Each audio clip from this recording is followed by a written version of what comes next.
welcome to my core workout. So today's video is going to be looking at some core stability exercises to help to improve your core and the strength that you have in it. So more than just like an ab workout, looking at the trunk and also the pelvis as well, and how you can try and support your lower back, because often if our core's a little bit weaker, then our back takes more of the load, so then that can be a little bit painful for you. So I'm going to try and do this video all the way through so you have something to follow, but today is extremely humid but cloudy for some reason, so probably get a bit hot, probably get a bit sweaty, but I'm going to try and give you the best instructions that I can to help you reduce some of that back pain, because I don't want to give you exercises and then for you to be in more pain than you were to start with. So give you good full instructions. So first exercise is going to be a glute bridge. So onto your back, knees at about 90 degrees.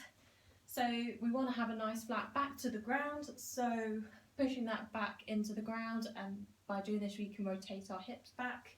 So we're going to be raising up, pushing our legs out to the side, bring them back in and back down. So we really want to try and squeeze our glutes to the top, squeeze our bum muscles, push out to the side and come back in. By doing that little extra push out to the side, we're working more lateral muscles, so glute medius, whereas glute max, glute min are being used to push up and then back in. So for each exercise we want to roughly do 12, which I will probably lose count, so if you want to amend this then you can throughout your workout. So really try and squeeze at the top, push out, come back in, and we'll do another 3. Try and keep your neck nice and relaxed throughout as well, and breathe in, and last one. Good.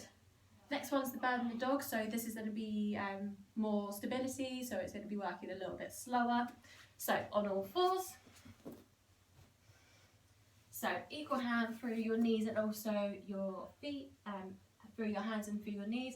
And you're going to be starting with extending your left arm forward and your right leg back. So extending, lifting off the ground, trying to make a nice straight line from your thumb all the way up to your heel, and then making yourself as small as possible and crunching into the middle.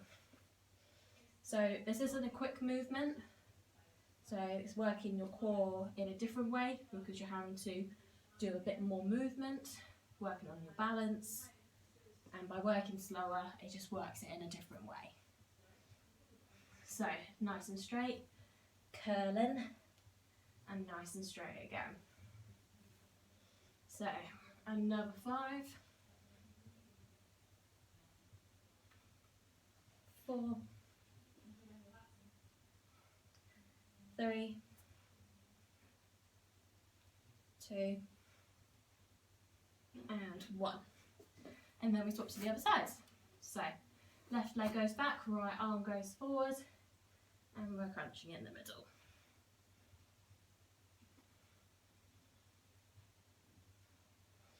So we want to try and keep a nice straight back, so when we go into that straight position, we don't want a massive arch in our back, so trying to keep a neutral back position, not massively hunched, but not a big dip in our back.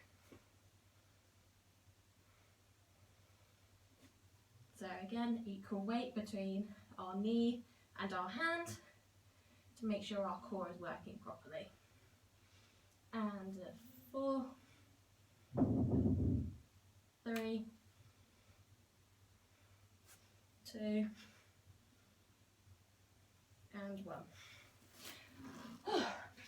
Okay, straight into the next one, which is donkey kicks. So on all fours again, and then we're going to be lifting this knee up, keeping the knee at about a 90-degree angle, if not a little bit smaller, pushing up and then bringing the knee down like you're kicking backwards.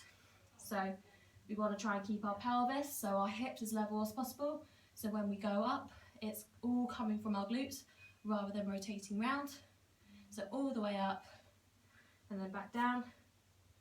In future weeks, if you want to develop this, then you can keep your leg up, pulse for a couple, and then come back down. But for now, we're going to work all the way through. So 4, 3, 2, and 1. And then straight to the other side. Oh, glutes are fired up now. So other side.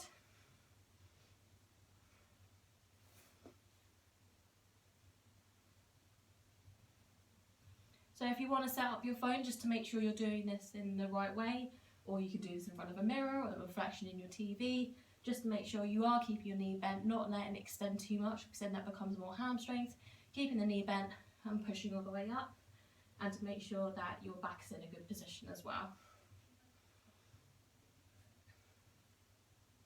Okay, another 5, 4, 3, 2, and last one. Oh. That's the last one. Okie doke. Next one's crunches, so you're going onto your back. Oh, blimey, it's warm. Okay, so for the crunches, you can have your arms in different positions. You can either have them at your temple, you can have them behind your head, have them at your chest, or you can have them at your thighs. I normally start them at my thighs as like a point of reference, and you're going to be rolling your body up. So start with, tuck your belly in, so squeezing your belly button towards your spine, but making sure that you're breathing, not just going and breathing in and keeping a really tight stomach. So just bracing your stomach, breathing throughout, hands on the thighs, and then you're rolling up. So you can come all the way down, trying to keep your leg as relaxed as possible, looking up at the sky, or you can support your head. If you're doing this, just make sure that your elbows stay nice and wide to stop from your upper body from trying to help you during the crunch. So we want it all from our abs. And 4, 3, 2, and 1. Next one is going to be bicycle crunches. So if you are new to doing a core workout, then start with these ones first. So having your knees nice and soft and your heels just gently touching the ground. So hands by our heads, and we're going to be going opposite elbow to opposite knees. So crunching up. So we're crunching but also twisting at the same time. So as well as an ab workout, this is also an oblique workout. So our lateral muscles on the side.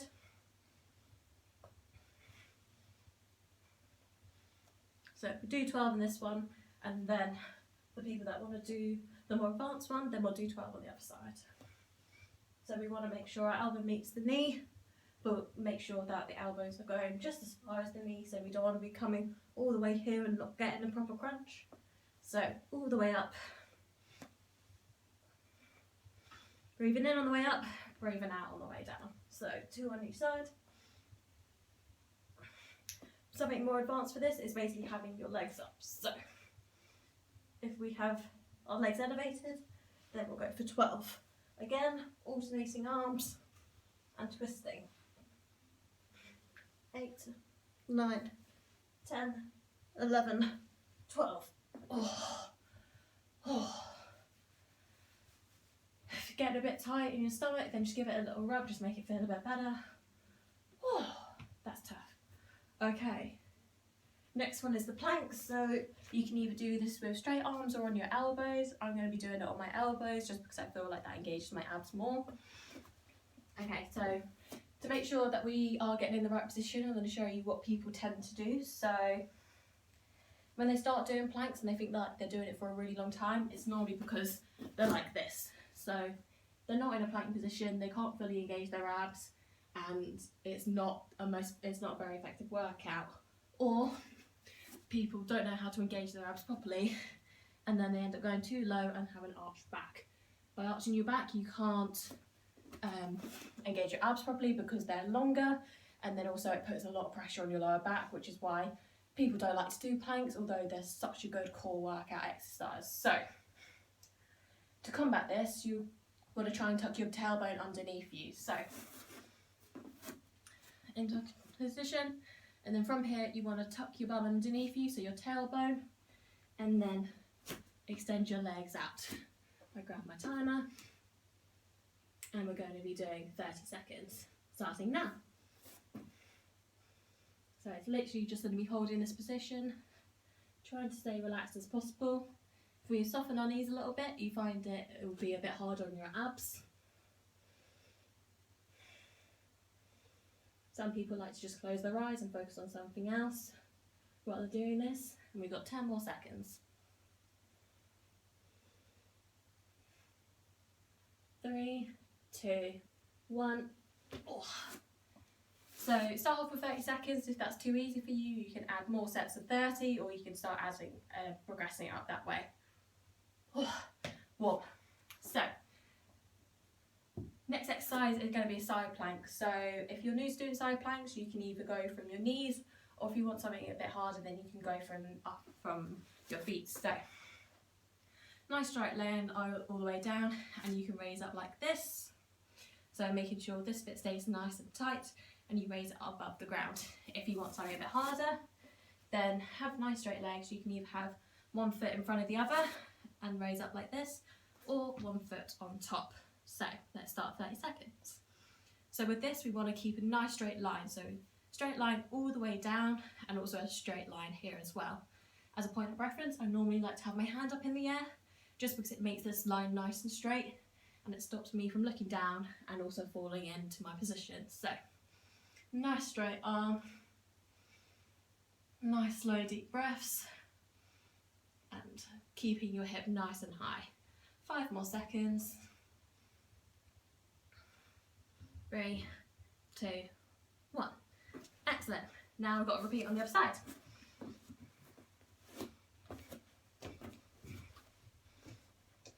So again, you can either have one foot in front of the other, have it on top, or you can raise up from your knees. So 3, 2, 1, and arm up. If you imagine a bit of strain which is attached to your hip and it's trying to pull you up towards the ceiling, that's the sort of feeling that you should be going for. So keeping this as high off the ground as possible, and holding here. Oh, it's going to be a bit difficult if you've done this after a workout, but I promise you it's worth it. You're going to be working lots of muscles, not just your abs. 3, 2, 1. Oh. Oh. Oh. Right, so that is my core workout.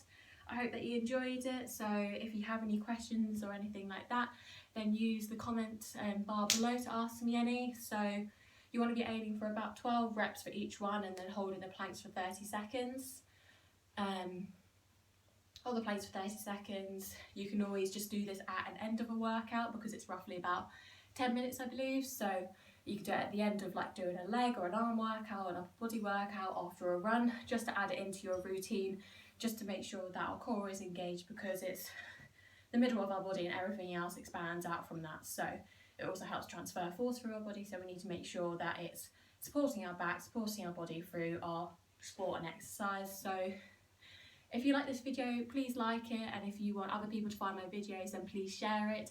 It's very much appreciated. I would love some feedback. If you want more exercises or any requests, then please let me know, and I hope you have a great day.